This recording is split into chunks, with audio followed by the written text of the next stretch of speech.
Friends, this is Richard Wolff with another EconoMinute. Now that the long election campaign is over, it's time to draw a basic lesson that we should have learned much earlier. Both major political parties, Republicans and Democrats alike, said relatively little about the most important issues of our time. The stunning return to gross inequality, worse in the United States than in most other advanced countries. The grotesque instability of our economy that has seen a crash twice now in the last 75 years. First in the 1930s, and now the one we're still in since 2008. Endless warfare abroad, cutback in public and needed services at home. The litany goes on and on. Mrs. Clinton offers nothing or quote-unquote solutions that are so far from adequate, it's kind of a mockery.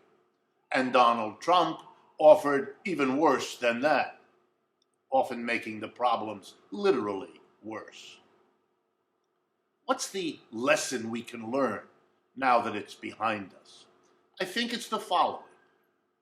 Both major political parties never dare bring up the underlying reality behind all of the failures and problems that beset us. And that reality is this: a tiny number of people make all the basic economic decisions in our society.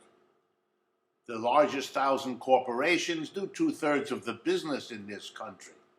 They're led by tiny groups of major shareholders and boards of directors that add up to a few thousand people in a population of 325 million. They're in control. They decide what gets produced, how it gets produced, where it gets produced, and what's done with the profits that we all help to generate by our labor.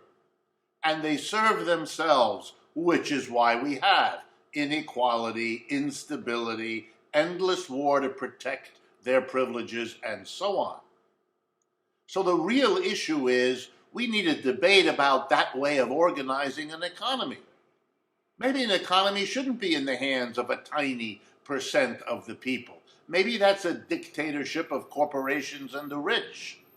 Maybe that's not democratic. I believe all those things, but that's not the point.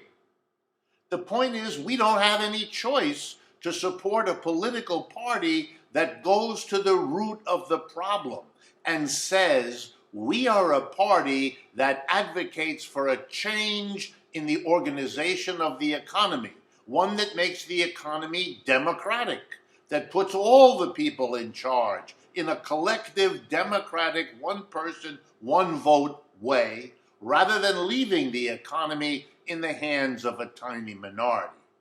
What America needs is a real choice, a real third party that offers something fundamentally different that neither of the other two parties ever talks about or even dares to consider.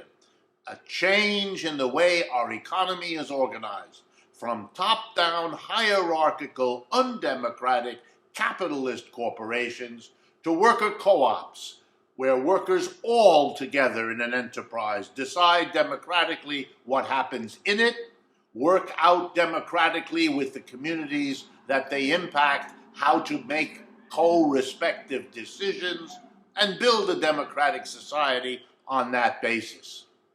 That's what this lesson that I want to learn and I want to teach from this last election is all about. This is Richard Wolff for EconoMinute.